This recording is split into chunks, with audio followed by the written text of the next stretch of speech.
Our 4th centenary. As the Queen said, you've been celebrating a long time. And of course, 400 years is a long time. But we were also a long time celebrating. It began in June. And although the school call-over was the first event which the camera recorded, it was by no means the first event of the celebrations. There was the service in St. Mary's and the Old Salopian Club dinner. But here we are on the Saturday, outside the school buildings, and the head of the school, John Fookes, is calling over the names beside the headmaster, who, the record shows, was once head of the school himself. Call-over was a regular event in Mr. Peterson's time, whereas now it is reserved for the rare occasion. It has a special significance for the celebrations, for Paul Dane has adopted it for the title of his mask. After the call-over of the boys, a call-over of headmasters. Mr. J.F. Wolfington, now Vice Chancellor of Reading, his predecessor, Mr. H.H. Hardy, who presided here from 1932 to 1944, and Dean Allington, beloved and revered of an older generation.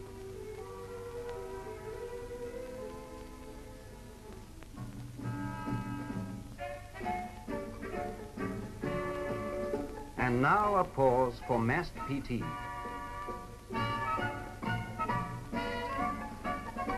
It was conducted, as usual, under the authority of Sergeant Major Joyce, with a four-legged member of the staff investigating.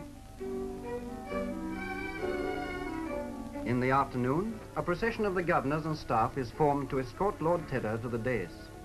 If this film survives long enough, historical interest may attach to this sequence, as you, the boys of 1952, who will be the Old Salopians of tomorrow, pick out the masters who dealt faithfully with your virtues and severely with your shortcomings. The present commentator is among this party. You recognize us all only too well at present, and for the future, recognition can be left to the joys or pangs of memory.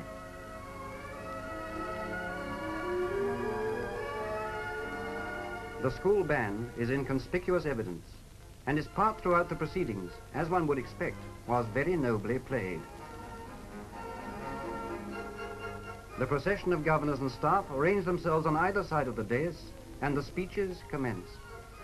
The content of these speeches, the headmasters and Lord Tedder's, may be found in the pages of the Salopian. The microphone did not record them, while the camera was very busy trying to cover the whole big gathering of boys, parents, and Old Salopians assembled on the lawns between the school buildings and the marquees. So huge was the crowd that we began to feel anxious lest we should fail to find some of the personalities who mustn't be missed on an occasion so important as the 4th centenary of a great public school. Since there was a game of cricket in progress between the Saracens and the school 11, we sought out Alan Barber for our first victim, triple blue and captain of Yorkshire in his time. Sir William Beech-Thomas, famous war correspondent of the First World War, was next. Then Fookes, the head boy again, with his father. The two Pagets, General Sir Bernard and the Right Reverend Edward Francis, Bishop of Southern Rhodesia. Lieutenant Colonel K.C. Rakes, Chairman of the Old Salopian Club. His Honour Judge Blagden, with Colonel Hughes-Ricket, on the right the present Secretary of the Old Salopian Club. Oxford contemporaries, A.M. Gamble, Headmaster of Denston, and A.H. Phillips. Duncan Norman and S.S. Sopwith. Kenneth Rakes again, with J.M. Street and Colonel Hughes-Ricket. John Langford-Holt M.P. and the Bursar, Colonel Alder. Michael Charlsworth, Old Salopian and now a member of the staff.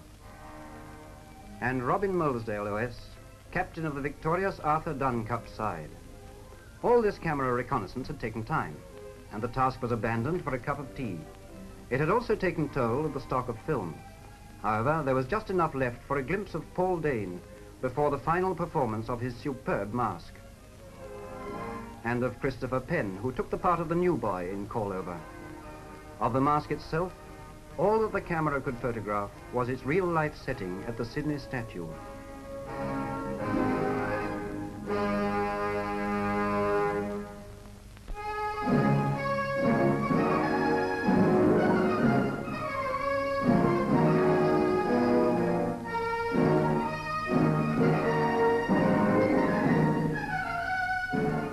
great honour of a visit by the Queen and the Duke of Edinburgh was accorded to Shrewsbury on Friday, the 24th of October. And although the occasion for the visit was the school's 4th centenary, the honour was of course shared with the town. Her Majesty arrived by train and was received at Shrewsbury Station by Major General the Viscount Bridgman, Lord Lieutenant of Shropshire, and by His Worship the Mayor, Colonel West. After the Mayoress had been presented, Diana West offered a bouquet with a well-rehearsed curtsy.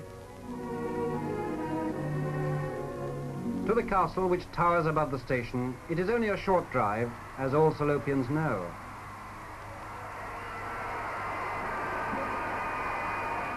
But a car has to mount the hill, and into all the available space, every pavement, every passage, every door, every window, every vantage point, the burgesses of the ancient borough and their children and friends squeezed themselves.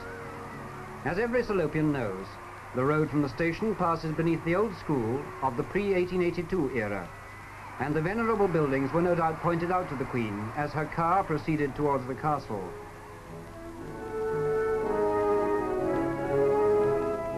Here she was conducted by Colonel West in his character as mayor to the council chamber, where presentations were made.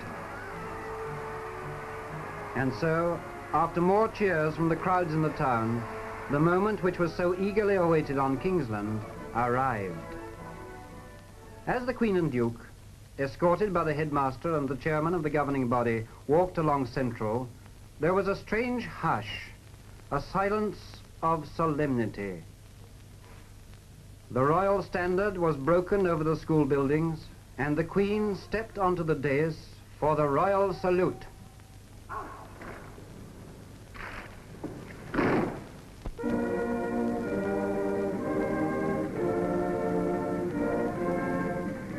Major Col reported for the inspection of the Guard of Honor, and Her Majesty walked down the ranks of the very smart combined cadet force.